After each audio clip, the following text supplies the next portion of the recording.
Aquel hombre de rasgos latinos discutía acaloradamente con un ejecutivo trajeado, su voz resonando con una frustración contenida por días.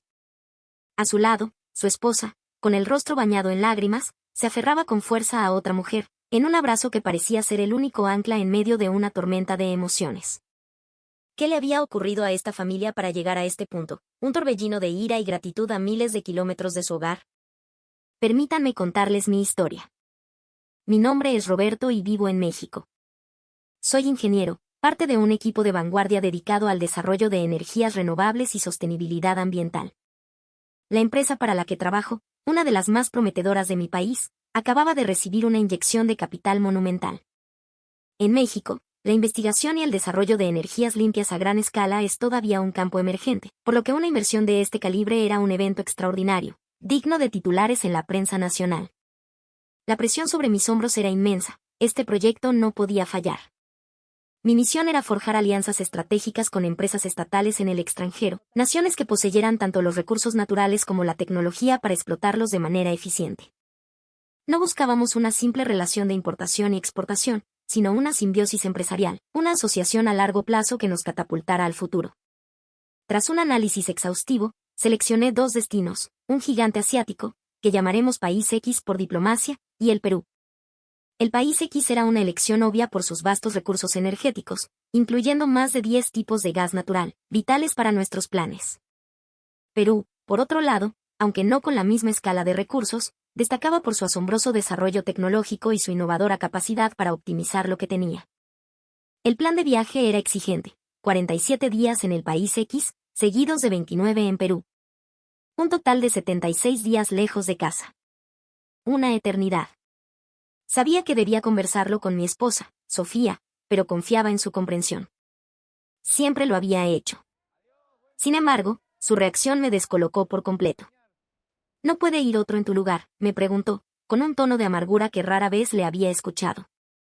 Sofía, mi compañera, la que siempre había respetado mis decisiones profesionales, ahora me miraba con una mezcla de súplica y resentimiento. Me quedé helado, sin entender qué había cambiado. Y entonces, de sus ojos brotaron lágrimas silenciosas que rodaron por sus mejillas. El pánico se apoderó de mí. Lo que muchos no sabían, lo que llevábamos en la intimidad de nuestro hogar, era que Sofía luchaba contra la depresión.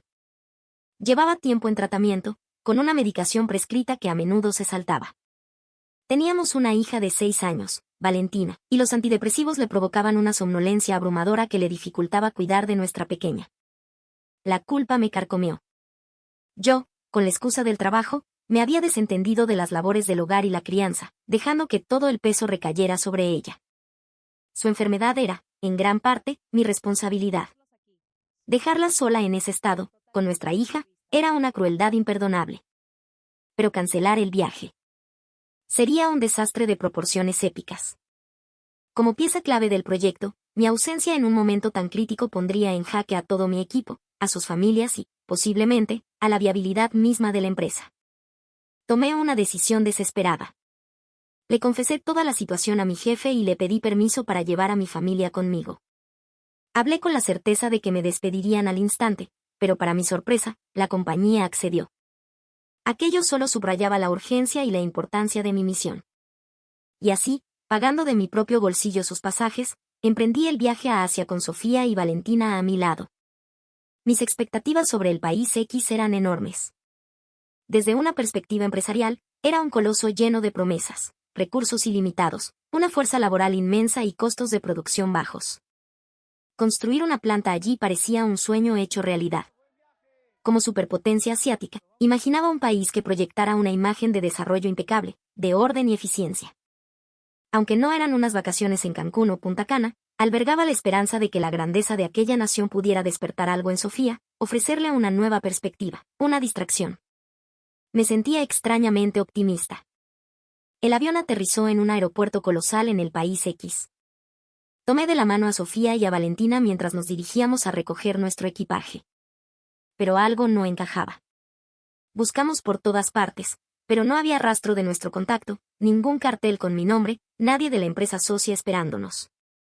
El aeropuerto era un hervidero de gente, un caos de empujones y voces estridentes. La empresa local me había asegurado que tendrían un vehículo y personal para recibirnos. No había nadie. Saqué mi teléfono y llamé al responsable. No contestó. 1 vez. 2 veces. 10 veces. Si no nos hubieran prometido recogernos, habríamos tomado un taxi al hotel sin más, pero la duda de un posible malentendido nos mantuvo anclados en esa terminal sofocante. Las horas pasaban. El cansancio se dibujaba en los rostros de Sofía y Valentina. Finalmente, tras casi una docena de intentos, el hombre respondió. Yo hervía de rabia, pero como profesional, me esforcé por mantener un tono cordial. Su voz, en cambio, sonaba despreocupada, lejana. Ah, llegaban hoy, dijo, como si hablara del clima. Pensé que era mañana. Una excusa tan absurda que era un insulto. Les enviaré la dirección del hotel. Tomen un autobús desde el aeropuerto, añadió con prisa. Y justo antes de colgar, escuché un sonido inconfundible, el golpe seco de un palo de golf contra una bola, seguido de gritos de celebración. Buen tiro. Me colgó. Me sentí humillado. ¿Qué pasa, mi amor?, preguntó Sofía al ver mi expresión. Nada, un pequeño contratiempo, mentí, aunque por dentro sentía un volcán a punto de estallar. El viaje desde el aeropuerto de Suzhou hasta nuestro alojamiento suponía un trayecto de 2 horas y 20 minutos en un autobús de alta velocidad. La pesadilla no había hecho más que empezar. Al subir, descubrí que nuestros asientos, los que había comprado y reservado con antelación, estaban ocupados. El idioma era una barrera infranqueable, así que recurrí al inglés, el lenguaje universal. Disculpe, estos son nuestros asientos. El hombre que los ocupaba me miró con una expresión vacía, fingiendo no entender una sola palabra. La paciencia, que ya se me había agotado en el aeropuerto, se desvaneció. Saqué mi traductor electrónico y, con una voz cortante, le dije en su idioma, estos son nuestros asientos. Por favor, levántese. El hombre finalmente se levantó, murmurando un ok, y se fue a otro asiento más atrás, pero no sin antes lanzarme una mirada de reproche y soltar una retahíla de quejas en su lengua. Creí que el problema estaba resuelto. Qué ingenuo fui. Cuando fui a sentar a Valentina, me di cuenta de la asquerosidad que nos había dejado como regalo de despedida, un charco de saliva, un escupitajo espeso y repugnante, justo en el suelo donde debían ir sus pequeños pies. Estaba en un país desconocido, con mi esposa enferma y mi hija pequeña. No quería problemas. Acomodé a Sofía y a Valentina en el lado más limpio del asiento doble, mientras yo me sentaba junto al charco de saliva, tratando de no tocarlo, sintiendo náuseas. Aún nos quedaban más de 2 horas de viaje en esas condiciones. El autobús, que ya parecía lleno, no dejaba de recoger pasajeros. Pronto, los pasillos se abarrotaron. Era evidente que el vehículo superaba con creces su capacidad permitida. El aire se volvió denso, una mezcla insoportable del murmullo ensordecedor de las conversaciones, el olor a sudor y otros hedores extraños. Inevitablemente, en uno de los vaivenes, mi zapato pisó de lleno el escupitajo. Un rato después, la vocecita de Valentina rompió el estruendo. Papi, quiero ir al baño. Sofía me miró con la misma urgencia en sus ojos. Sabía que el autobús no se detendría por nosotros. Aguanten un poquito, mis amores, les supliqué. Como un milagro, el autobús se detuvo en un área de servicio. Al bajar, sentí que volvíamos a nacer. El silencio y el aire fresco, comparados con el infierno sobre ruedas del que acabábamos de escapar, eran como un bálsamo. Sofía y Valentina corrieron hacia los baños mientras yo buscaba un rincón para fumar un cigarrillo, intentando calmar mis nervios. A los pocos minutos, las vi regresar. Valentina lloraba a gritos. Corrí hacia ellas. El rostro de Sofía estaba rojo de ira y humillación. Fui al baño, me explicó con la voz temblorosa, pero no hay puertas. Ninguna. Son cubículos abiertos. Y estaba lleno de gente, un asco. Había mujeres fumando dentro. No había podido hacer sus necesidades. Valentina, por la prisa y el caos, se había manchado un poco el pantalón al subírselo. Sin pensarlo, me quité la chaqueta y se la até a la cintura de mi hija. No pasa nada, princesa, le susurré, abrazándola con fuerza. Pero mi preocupación real era Sofía. Sabía que necesitaba ir al baño con desesperación, y me dijo que simplemente no pudo, que aguantaría. Volvimos a subir al autobús. Pero el vehículo no arrancaba. El asiento del conductor estaba vacío. Miré por la ventana y lo vi discutiendo a gritos con otro hombre. Lo que vi a continuación superó cualquier cosa que pudiera haber imaginado. En el césped junto al área de servicio, hombres, mujeres, ancianos y niños, todos los que no habían podido o querido usar los baños, estaban orinando al aire libre, sin el más mínimo pudor. El conductor gritaba que ya nos íbamos, que subieran, pero un pasajero le respondía que su amigo aún no salía del baño. Por eso era el retraso. Contemplando esa escena, un frío me recorrió la espalda. Nos quedaban más de 40 días en ese lugar. Sentí que el futuro se volvía negro. En ese preciso instante, consideré seriamente reservar el primer vuelo de vuelta a México. Esto no era una estafa de una agencia de viajes barata, estaba aquí para firmar un contrato multimillonario. Era inconcebible. Finalmente, y contra todo pronóstico, llegamos a nuestro alojamiento. Sofía corrió al baño. Mientras yo hacía el check-in con Valentina, Sofía salió del baño con una expresión de pánico absoluto. Mi primer pensamiento fue el área de servicio. ¿Tampoco hay puerta aquí?, le pregunté, temiendo lo peor. No era eso. Era algo mucho peor. Me mostró su bolso, el que llevaba cruzado sobre el hombro. Tenía un tajo limpio, una cuchillada profesional. Su cartera había desaparecido. No sabíamos cuándo ni dónde había ocurrido. En el aeropuerto, en el autobús, en el área de servicio. Cualquier de esos lugares atestados de gente era un escenario posible. Daba igual. El daño estaba hecho. La rabia me consumía, pero al ver el rostro de Sofía, devastado por la pérdida y la violación de su espacio personal, supe que no podía derrumbarme. Tenía que ser fuerte por ella. Por suerte, los pasaportes estaban en mi maletín, a salvo. Al día siguiente, dejé a Sofía y a Valentina descansando en el hotel y fui a la reunión. Mi estado de ánimo era pésimo, y mis peores presentimientos no tardaron en confirmarse. La reunión fue un desastre. Los ejecutivos de la empresa local eran la personificación de la arrogancia. El plan de trabajo que nos habían enviado, detallando los recursos y el personal que ya tenían preparados, era una completa farsa. No habían hecho absolutamente nada. Cuando les pregunté por los puntos específicos del plan, me respondieron con evasivas, diciendo que estaban en proceso de planificación. Repetían como un mantra que tenían recursos de sobra, que no me preocupara. Sí, sabía que tenían los recursos, pero el propósito de mi visita era verificar que los hubieran implementado según el plan acordado. No habían movido un solo dedo. De repente, todo cobró sentido. Mi viaje era para auditar su progreso antes de firmar. Si no había progreso, no había nada que auditar. No entendía su desidia, su falta total de profesionalismo. ¿Para qué me habían hecho viajar hasta allí? Pero, en medio de la frustración, sentí una extraña punzada de alivio. La decisión final recaía en mí. Si hubiera firmado el contrato basándome únicamente en sus documentos fraudulentos, sin ver esto con mis propios ojos, habría condenado a mi empresa a un fracaso catastrófico. Ese mismo día, volví al hotel, empaqué nuestras cosas y anuncié mi decisión. Nos vamos de aquí. Ahora mismo. Sofía me miró, confundida. ¿Pero no debíamos estar aquí 1 mes y medio? Le expliqué la situación. Llevábamos solo 2 días en el país X y mi trabajo allí había terminado.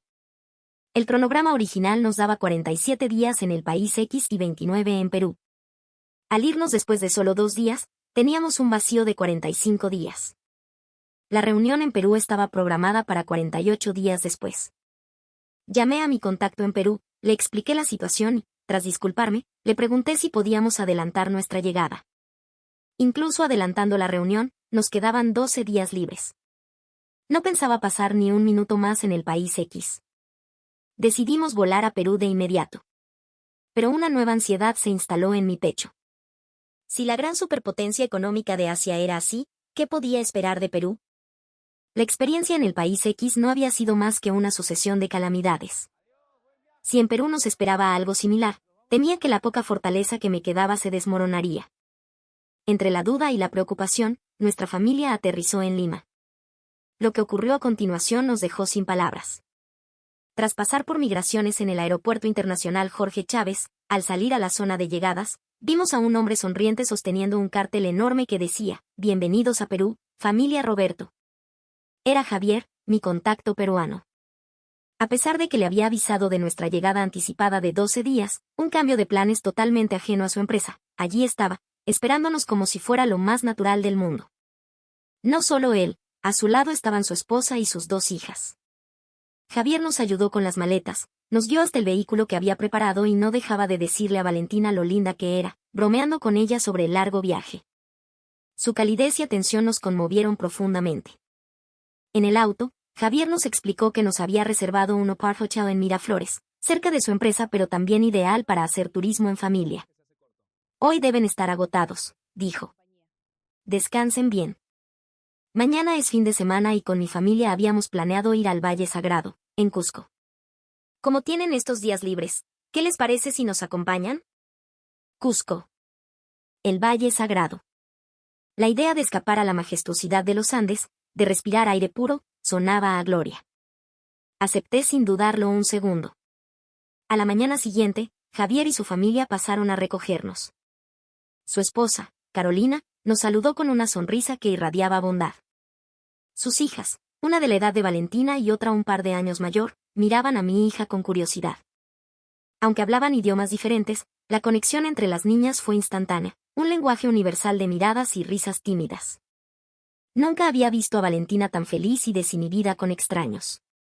En ese momento, Javier nos mostró algo que nos dejó a Sofía y a mí con la boca abierta. Nos entregó a cada uno un pequeño estuche con unos audífonos inalámbricos. Pónganse esto, causas, dijo con una guiñada. Son traductores en tiempo real. Reconocen el idioma al toque y lo traducen. Con esto, la comunicación no es problema. Estaba atónito. Sabía que Perú estaba avanzando tecnológicamente, pero jamás imaginé que una tecnología tan sofisticada fuera de uso común, tan accesible para la gente de a pie. En México, había visto a políticos usarlos en cumbres internacionales, pero esto era otro nivel. El viaje al Valle Sagrado fue una experiencia transformadora. La belleza del paisaje era sobrecogedora, las montañas imponentes, el cielo azul intenso, una sensación de paz que contrastaba brutalmente con el caos y la suciedad que habíamos dejado atrás. Nos alojamos en un ecolodge precioso, una fusión perfecta de comodidades modernas y respeto por la naturaleza. Mientras las niñas corrían y jugaban, vi a Sofía observar la escena, y por primera vez en mucho tiempo, una genuina serenidad se dibujó en su rostro. Comimos delicioso, conversamos animadamente gracias a los traductores, y las tensiones acumuladas en el país X se disiparon como la niebla andina al salir el sol. Los 12 días que temía se convirtieran en un limbo de aburrimiento, volaron. La noche antes de mi primera reunión oficial, llevé a Sofía y a Valentina a cenar. De regreso al hotel, mientras paseábamos por las calles limpias y seguras de Miraflores, noté que la cremallera del bolso de Sofía estaba abierta. Se lo señalé y su rostro se transformó. El pánico se apoderó de ella. No. ¿Cómo es posible?, exclamó, colocando el bolso en una banca y revisando su interior con manos temblorosas. El pasaporte, Roberto. ¡Ay, Dios, el pasaporte! El trauma del robo en el país X resurgió con violencia. Me explicó que Valentina había tenido sed y sacó una botella de agua, olvidándose de cerrar el bolso después. Revisó cada compartimento, esperando lo peor. Pero todo estaba allí. La billetera, los documentos, el pasaporte. No faltaba absolutamente nada. La abracé. Tranquila, mi amor, le dije. Estás en Perú. Aquí las cosas son diferentes. El alivio en su rostro fue inmenso. Y justo entonces, fuimos testigos de una escena aún más increíble.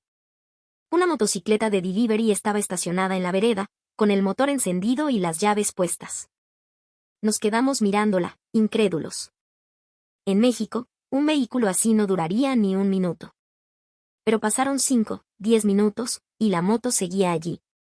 La gente pasaba a su lado sin siquiera mirarla. Al rato, un joven repartidor salió de un edificio, se subió a la moto con toda la calma del mundo y se fue. Había oído hablar de la seguridad y la honestidad en ciertas zonas de Perú, pero verlo con mis propios ojos me parecía un milagro. La reunión con la empresa peruana fue la antítesis de mi experiencia en el país X. La profesionalidad de Javier y su equipo era impecable. Comparados con la incipiente industria de mi país, los peruanos demostraban un dominio extraordinario de la tecnología y una gestión de proyectos de primer nivel. Su propuesta de precios era justa y transparente, presentada en un libro de ofertas detallado, con tablas de Excel tan perfectamente elaboradas que no necesité explicaciones adicionales. Su eficiencia era asombrosa, rápidos, directos, sin rodeos ni promesas vacías. Mientras los escuchaba, solo podía pensar en que necesitaba enviar a mis ingenieros a Perú para que aprendieran de ellos. Cerrar el trato fue un mero trámite. Habíamos encontrado al socio perfecto. El trabajo fluyó sin contratiempos, lo que me permitió pasar mucho tiempo de calidad con mi familia. La relación con Javier y su familia se estrechó. Después de firmar oficialmente la alianza, nos invitaron a una cena de despedida en su casa. Un gesto que, según me explicaron, hicieron especialmente por nosotros, para incluir a Sofía y Valentina. Normalmente, habría sido una cena de negocios formal. Ese nivel de detalle, de consideración, me desarmaba. La cena fue maravillosa. Su casa era un hogar cálido y lleno de vida. Nos prepararon un ceviche espectacular y un lomo saltado que era pura gloria. Gracias a los traductores, la conversación fluía sin esfuerzo. Sofía y Carolina, a pesar de sus nacionalidades y culturas distintas, conectaron como si fueran amigas de toda la vida. Compartieron las alegrías y dificultades de la maternidad, descubriendo que, en el fondo, sus luchas eran las mismas. Ver a mi esposa reír, conversar con entusiasmo, me hizo darme cuenta de que estaba recuperando a la mujer de la que me había enamorado. Durante nuestra estancia, la depresión de Sofía mejoró notablemente. Javier nos recomendó un excelente centro de terapia, y ella asistió a varias sesiones que le hicieron un bien inmenso. Si en el país X solo quería huir, de Perú no queríamos irnos. El día de la partida llegó demasiado pronto. En el aeropuerto, al despedirnos, Sofía abrazó a Carolina y rompió a llorar. No eran lágrimas de tristeza, sino de una gratitud abrumadora. En tan poco tiempo, habían forjado un vínculo real, una amistad sincera que había sanado una parte de su alma. La calidez peruana no era un eslogan turístico, era una realidad tangible que nos había envuelto y reparado. Sentí un respeto y un agradecimiento infinitos por ese país y su gente. Había venido a Perú en un viaje de negocios, pero me iba habiendo encontrado mucho más, un socio excepcional,